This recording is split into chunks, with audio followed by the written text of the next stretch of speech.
How often do you still battle with depression? Oh, I'm always depressed, all the time. I have to constantly bring myself out of it. Like, I wake up depressed, but like I'm like, okay, now I know my steps, because like you learn from the real. Like, now I have to go outside and be in the sun for a little bit, or go for a walk, or like start the day this way. It's all just programming yourself to trick your brain, you know?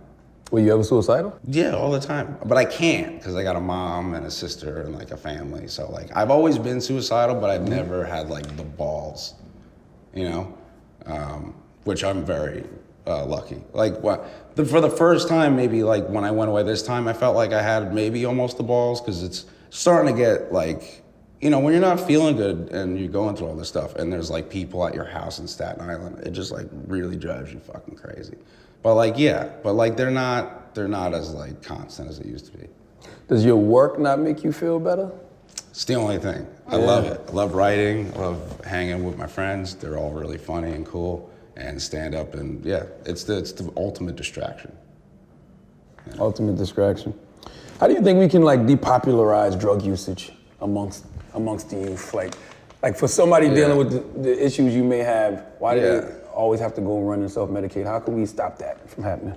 Oh, from like all like how weed's just cool and all that stuff, or not necessarily weed, more so like the prescription pill. The prescription pills? Shit, that shit is fucking bad. Those things are just really bad. You can't mess around with those.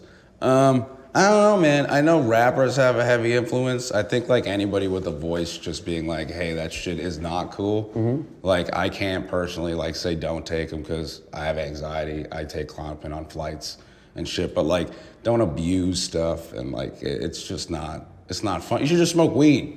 I wish there was like a PSA that was just like, just smoke weed. Instead of just say no, just smoke weed. Yeah, just smoke weed, that's it. You could have for your fun, you know, all that stuff, but those oxys and all that shit, I've seen like I'm young, I'm 26. There was some kids in there that were like in rehab, like 18, 19, that look like 40 from that shit. That's just no joke. And I mean, you see all of these rappers, you know, overdosing. It's horrible. They're all like 20 years old. It's fucking terrible. I think, I wish like that would be enough of an example, but like, I guess, you know, I don't know. People do what they want. How was that when you was dating Ariana and, you know, Mac passed away? Yeah.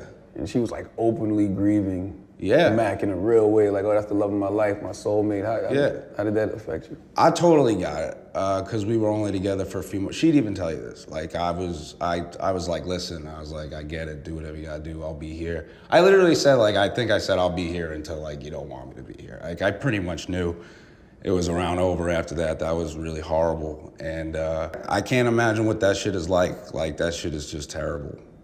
All I do know is that she really loved the shit out of him, and she wasn't like, you know, putting on a show or anything. She, that was fucked up.